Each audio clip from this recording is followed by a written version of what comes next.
If you saw our previous video, we discussed how the entire Soviet Union was a creation of the same bankers who controlled Wall Street and all the private central banks of the world, and how this whole idea of a Cold War was nothing but a propaganda tool used in what was merely a controlled opposition movement. Let us take a look again at the history of how this whole fictional event, which they called the space race, was set up, and what were the events which caused them to decide to fake it rather than to actually try and send a man to the moon. Human beings have been fascinated with the moon for thousands of years. During the Industrial Revolution and the development of more modern technology, people started to wonder whether it might be possible to send human beings there someday. Jules Verne's novel From Earth to the Moon in 1865, and then its sequel Around the Moon in 1870, were some popular books written in the 1800s about going to the moon. Once the art of motion pictures had been discovered, one of its first uses was to make a film about sending a man to the moon in 1902 with Georges Méliès' A Trip to the Moon. Another one of the early films was the 1929 film Women in the Moon by Fritz Lang. Even before Kennedy made his historic announcement about sending a man to the moon in 1961, there had already been a whole slew of movies inspiring people's imaginations. In 1950, a propaganda film called Destination Moon outlined a detailed plan of how they were planning on going to the moon according to the science of the time. In 1951 were other space films like The Universe and a novel called The Astronauts. In 1953 came another detailed movie called Project Moonbase, and a few others such as Catwomen of the Moon. In 1955 was the film Conquest of Space. In 1957, films about going to the moon included Quatermass 2 and Road to the Stars. In 1958 came the film From Earth to the Moon and Missile to the Moon. In 1959 came the TV series Men into Space and other space travel adventure films such as The Angry Red Planet and Battle in Outer Space. The Three Stooges even went to space as early as 1959 in Have Rocket, Will Travel. Finally, in 1960, came several space-related films such as The Cape Canaveral Monster, Visit to the Small Planet, and The Silent Star. There were also very specific movies about sending men to the moon in 1960, such as Man in the Moon and 12 to the Moon. And finally, a full-fledged propaganda film in 1960 called I Aim at the Stars, which pictured Wernher von Braun as the hero of the space mission. Wernher von Braun himself had made his own propaganda film in 1955. Walt Disney had opened the Tomorrowland theme park, which featured a giant rocket outside. Besides all the movies about going to the moon, there were also children's toys.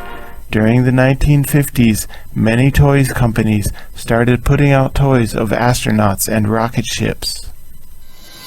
So as we can see, by the year 1961, when President Kennedy delivered his historic speech, America was already full of propaganda, getting people's hopes up. And even as early as 1958, when NASA was first created, the pressure was already on for them to send a man to the moon.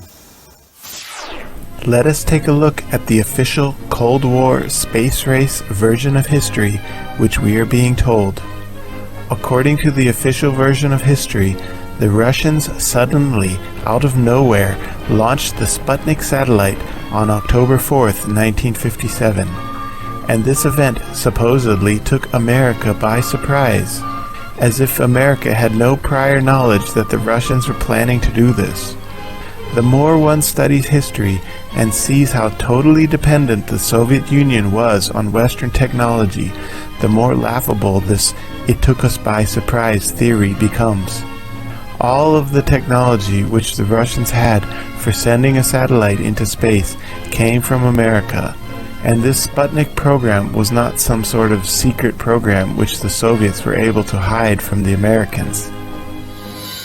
In our previous video, we discussed how the Soviets were entirely dependent on the USA and Europe for their nuclear power program all throughout the 1950s, and even the computers they were using for their rocket program also came from America. The Americans started their first rocket program with the intention of carrying humans to space as early as 1946 with Project Atlas. The Soviets did not start developing their R-7 rocket until the year 1953. Also in the year 1953, when the Soviets were starting their first rocket program, the Americans had already begun their second rocket program, known as the Titan rocket. And not only did they have a program for building rockets, but they also had a program for testing out spacesuits. Russell Colley had been designing the first full-pressure, high-altitude suit as early as 1934. In 1959, Russell Colley appeared on the TV show What's My Line and spoke about the spacesuits he was creating for Project Mercury. When Yuri Gagarin became the first human to enter low Earth orbit in 1961, he was wearing one of Russell Colley's spacesuits. So the theory that the Sputnik program came as a surprise to the Americans is completely ridiculous. America knew about every step of the Soviet space program because they were helping them out with every step along the way. The fact that the Americans put their first man into space just 1 month after the Soviets proves how closely these two sides were working together, and had been for nearly 20 years.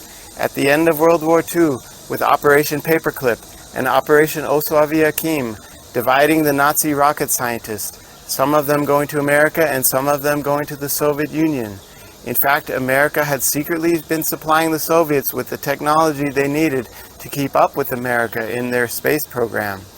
The theory that the Soviets got the first satellite in space, the first animal in space, the first man in space, was all part of a pre-planned event in order to create the illusion that the Soviets were somehow ahead in this so-called space race.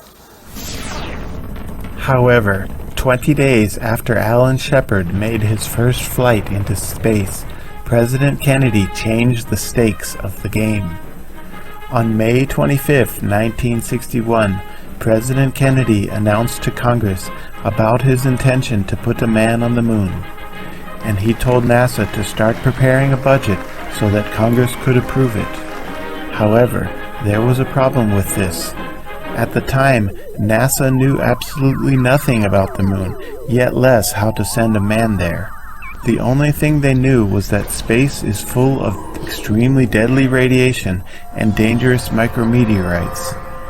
The Explorer 3 satellite and the Pioneer 1 satellite of 1958 were both equipped with radiation sensors and micrometeorite detection equipment as well.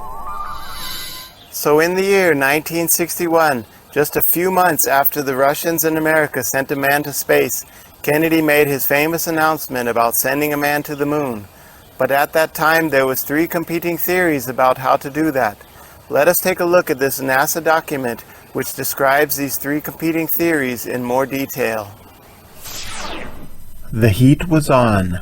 13 months had elapsed since President Kennedy declared that the United States would land men on the moon, but NASA still didn't have a clear path to the moon. There were multiple ways to get to the moon. 1. Blast straight off the ground on a direct path to the surface and return the same way. 2. Launch into Earth orbit, refuel, and assemble the spacecraft, and then take the entire craft to the moon. 3. Launch into lunar orbit and land with a small lander on the lunar surface while the remaining spacecraft stays in orbit.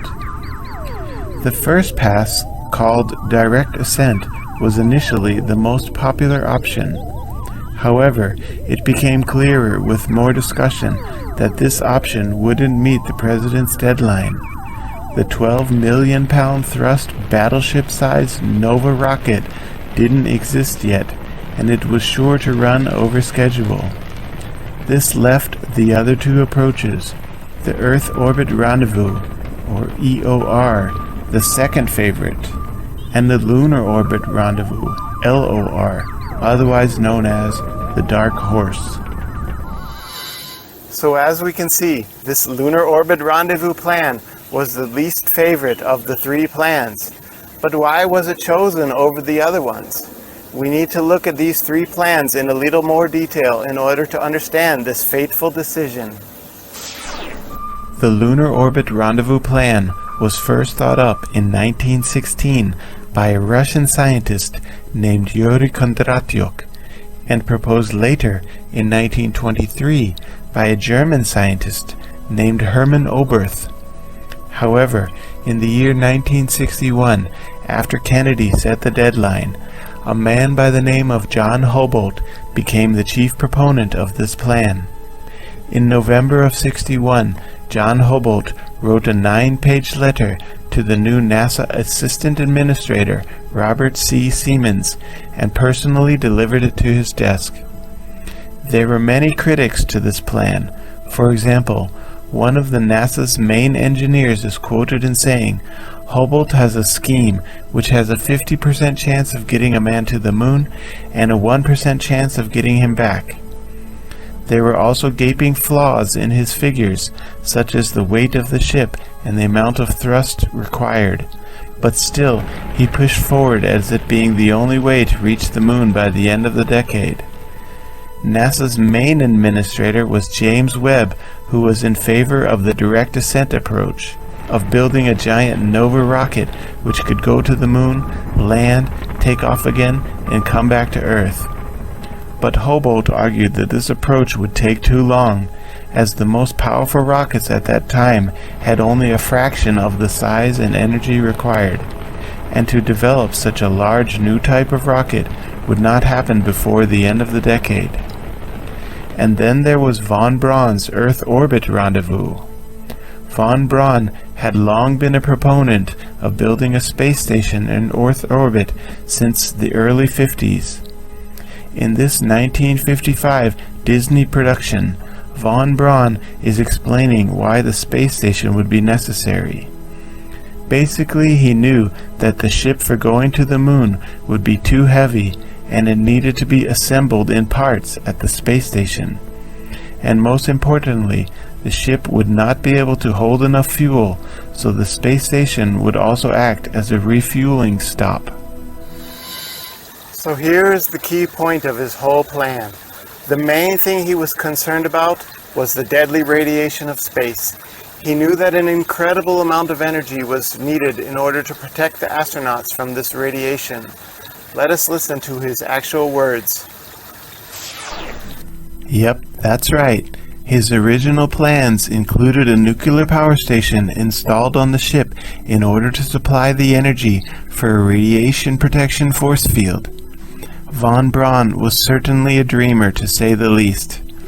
In 1950, there was still not so much known about nuclear power stations, but one thing was known: it was the most powerful source of energy on the planet. A few nuclear power stations had been constructed at that time, but how to condense a nuclear power station into a small enough size to fit on board a spaceship, and how to actually build a force field around the ship were still only hypothetical theories at the time. But one thing can be said about it: it was actually a practical plan if your goal really was to send a man to the moon and you knew that there needed to be a way to protect him from the radiation. The problem with space radiation had to be dealt with. It couldn't just be ignored, and this was one of the main reasons why von Braun was so opposed to the Lunar Orbit Rendezvous plan. It completely ignored the dangers of space radiation, as the ship offered no protection from it. So here it should be mentioned that one of the other early proponents of this Lunar Orbit Rendezvous plan was none other than Buzz Aldrin himself. In 1961, Buzz Aldrin was a student at MIT and writing his thesis on the orbital rendezvous techniques needed for the lunar orbit rendezvous plan. So it certainly helped to have a powerful and well-educated Freemason on the inside willing to support this plan. In fact, he was probably one of the first to sign his name up to be one of the ones who would ride aboard the ship which was going to be faking a moon landing.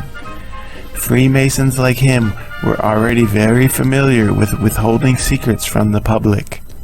There was still one other Freemason which needed to be convinced, however, and that was James Webb, the chief administrator of NASA. At the end of 1961, beginning of 1962, James Webb was still a proponent of the giant Nova craft, which in theory didn't need to make any rendezvous at all. So while we are on the subject of Freemasons who were at NASA, let us look at the list of publicly known Freemasons who were working there at the time. Remembering that Freemasonry was still a mostly secret society back then, many Freemasons told their lodges to withhold their names from the registry records. But we do still have a list of publicly admitted Freemasons who were working at NASA at the time. First was John Glenn, one of the first 7 astronauts selected in 1958 when NASA was first formed. A Freemason like him surely would have known that NASA was formulating a plan for faking the moon landings as early as 1962. Second, we have Gordon Cooper, another Freemason selected as one of the first 7 astronauts in 1958.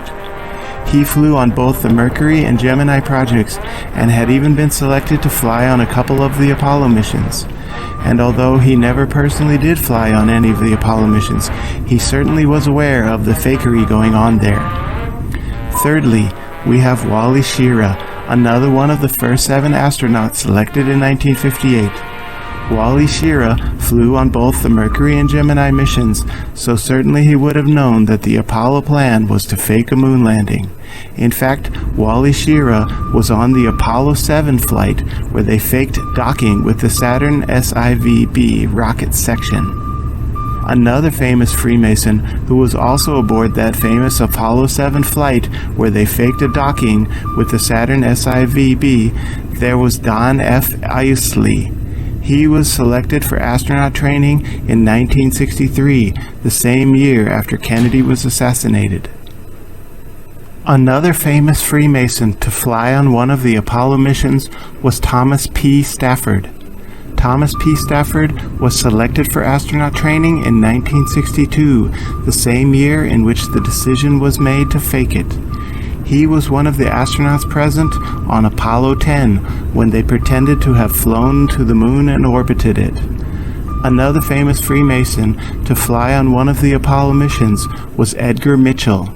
He began his astronaut training in 1966 and had been originally selected for Apollo 10 but never flew on it. Instead, he flew on Apollo 14 where he pretended to be walking on the surface of the moon for 9 hours. Still another famous Freemason to have faked being on the surface of the moon was James Irwin. He also began his astronaut training in 1966 and had been selected as a backup crew for both Apollo 10 and 12. But rather than playing his part in either one of those fake missions, he instead helped fake the Apollo 15 mission, where he pretended to be walking on the moon for 18 hours and 30 minutes. He also pretended to be the first one to drive a rover on the surface of the moon. Now, let us look at some of the famous Freemasons we had in the ground crew. Probably the most senior of all the Freemasons involved in the Apollo project was Vannevar Bush, an old computer engineer who had played a role in World War II and had benefited from Hitler's rise to power. He was no stranger to top-secret projects either. He had also been one of the chief administrators of the top-secret Manhattan Project. Another senior Freemason at NASA was Kenneth S. Kleinknecht. He had been with NASA ever since its creation in 1958 and was one of the head managers for both the Mercury, Gemini, and Apollo missions. A Freemason like him surely would have been one of the ones responsible for the 1962 decision to fake it.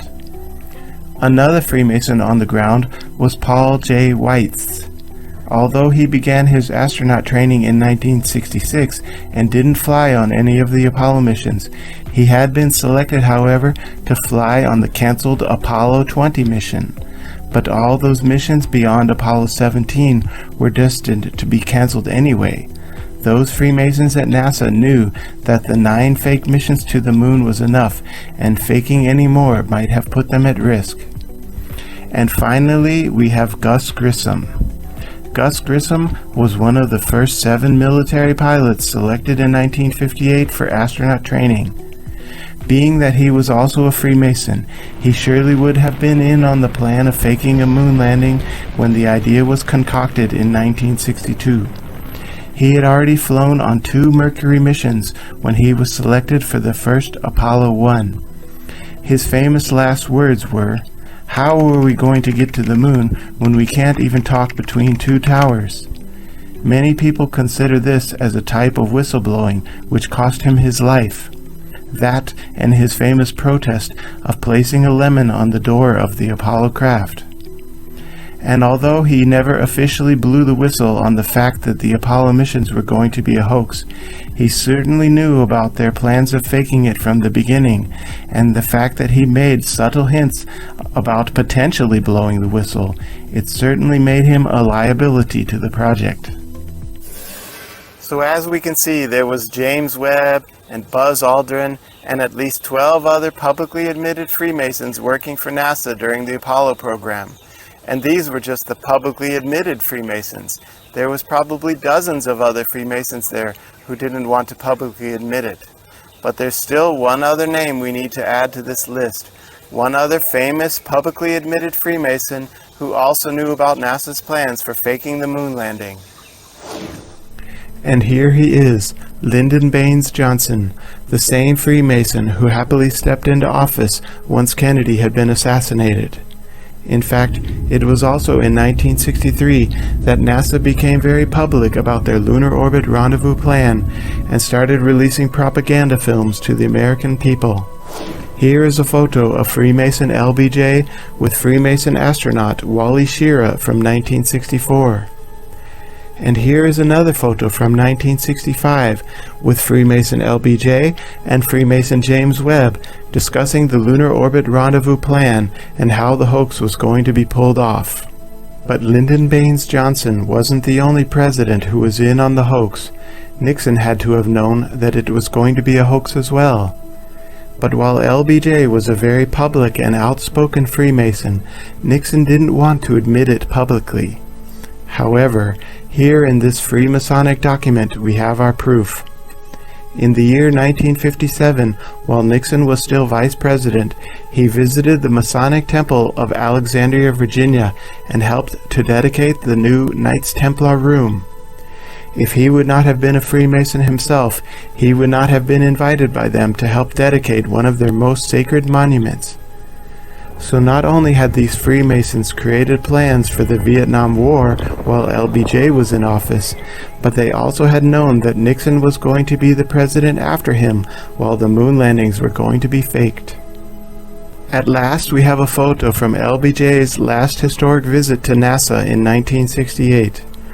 During this visit, he told NASA that Nixon had been briefed about the fact that the moon landings were going to be a hoax.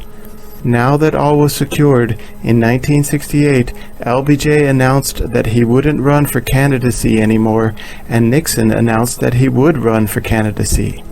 Also, in '68, James Webb announced that he was retiring from NASA. All the plans had been set into motion. Apollo 8 had successfully faked an orbit around the moon, and a new Freemasonic president would step into office soon to help support the lie that the moon landings were real. The scheme which they had concocted in early 1962 was finally coming to fruition. We can even pin down the exact date in which the decision was made to fake it rather than to actually try and go. There was one person on the NASA team who was not a Freemason, so it was a bit more difficult to convince him that faking it was better than actually trying to go, and that person was Werner von Braun. Werner von Braun was definitely a Nazi, but a Freemason he was not. From his childhood, he really had his heart set on sending a man to the moon, so this whole idea of faking it would not have gone down very easy on him.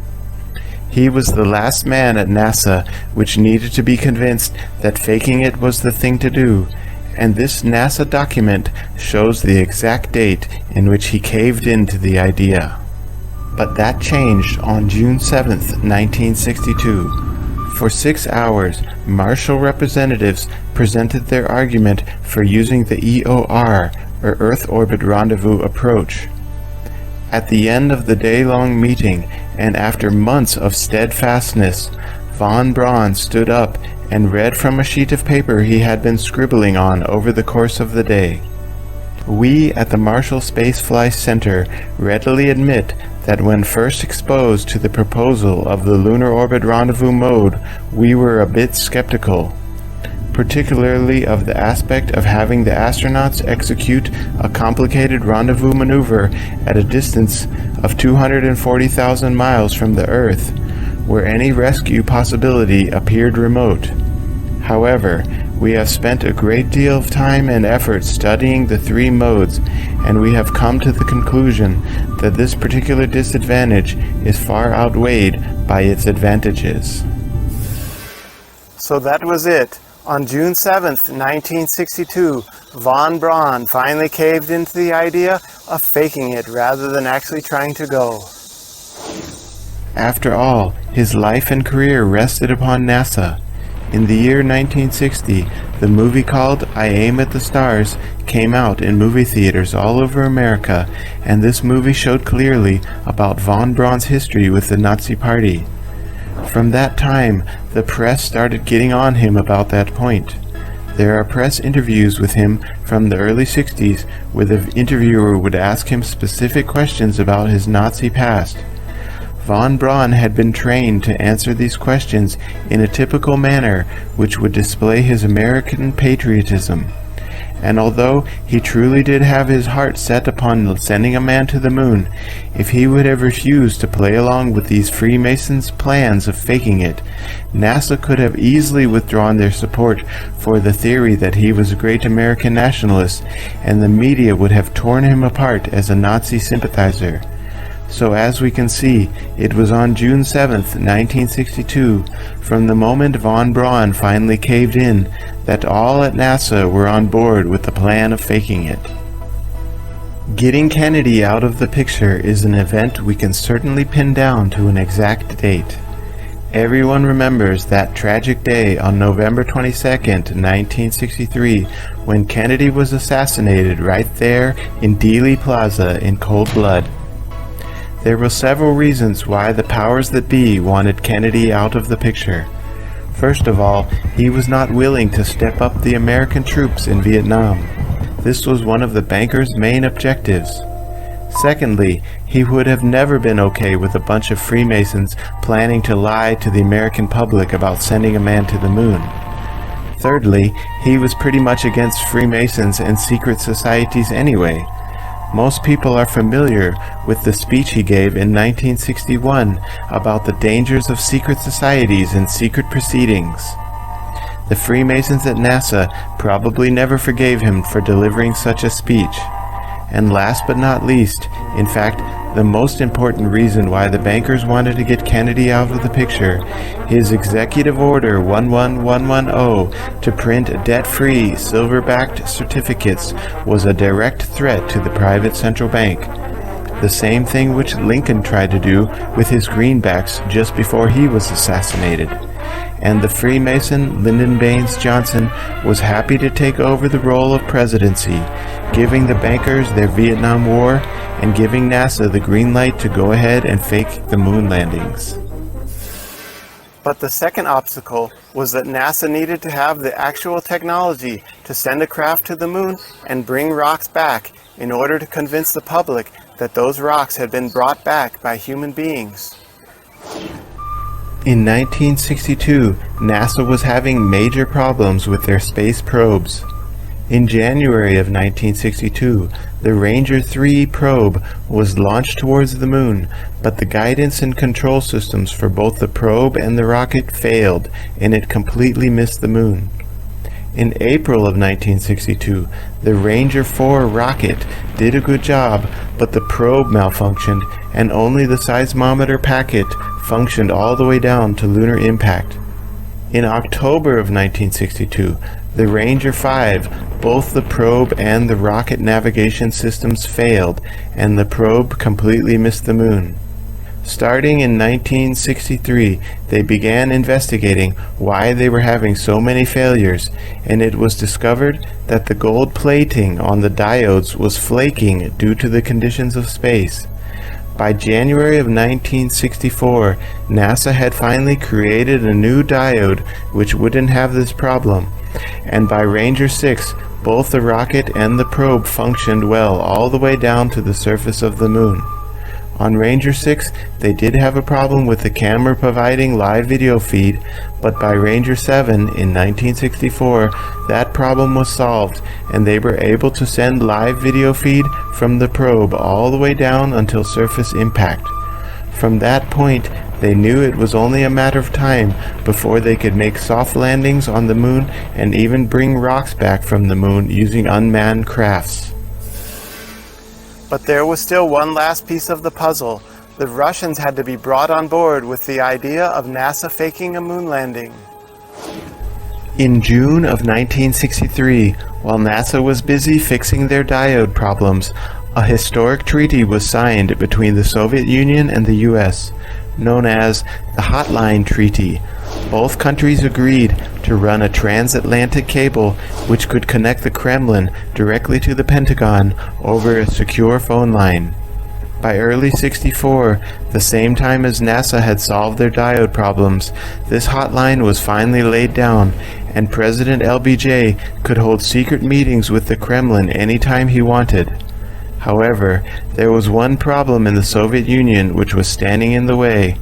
The leader at that time, Nikita Khrushchev, had become a bit of a wild card for the bankers of the Soviet Union in a somewhat similar way to how Kennedy had become a wild card for the bankers in the USA.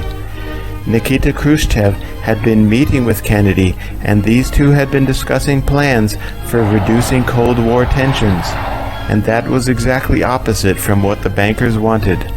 They needed these so-called Cold War tensions to be in full effect in order to pull off their Vietnam War agenda. So Nikita Khrushchev also had to be removed. And he finally was. On October 14, 1964, Khrushchev was taken out of power, and the bankers put two perfect puppets in power to replace him. The Brezhnev-Kosygin team were the perfect duo to carry out this Cold War hoax, and both sides would happily be fighting against each other in the upcoming Vietnam War. As Kosygin himself was particularly fluent in English, LBJ would easily have been able to call him up on the Kremlin hotline, and the two could have made their plans for how to carry out this so-called Cold War. The two sides would agree to fight against each other in the Vietnam War, and the Americans would secretly be supplying the Soviets with the technology they needed to fight against the US ships. And most importantly, the US agreed to start reducing their nuclear stockpile while secretly aiding the Russians in increasing their nuclear stockpile. As Anthony C. Sutton so clearly exposes in his book Wall Street and the Bolshevik Revolution, it was the ball-bearing manufacturing machine made by Bryant Chucking Grinder Company which enabled the Soviets to manufacture the micro-ball bearings needed for the accelerometers and gyroscopes of the inertial navigation system which all Soviet nuclear missiles needed. And not only that, the radar detection systems which the Soviets were using to track and shoot down US bombers during the Vietnam War were also being supplied to them by the US. So while secret plans were being made to carry out this deadly Vietnam War, other secret plans were being made about the so-called space race. America would be supplying the Soviets with the equipment they needed to stay ahead in the so-called race to the moon, and the Soviets were even permitted to fake parts of their own space program, such as the 1965 Voskhod 2, where Alexei Leonov faked being the first man to step outside of his spacecraft. So as we can see from this video, it was in the year 1962 that NASA finally decided to fake it rather than try and make it. And it was at the end of 64, beginning of 65, just a few months after Khrushchev was taken out of power, and a few months before the beginning of the Vietnam War, that the Russians were told that NASA was going to be faking a moon landing, and they were not to be blowing the whistle on it. An agreement they still keep to this day, with the two sides merely being pawns on the chessboard in the bankers' controlled opposition wars.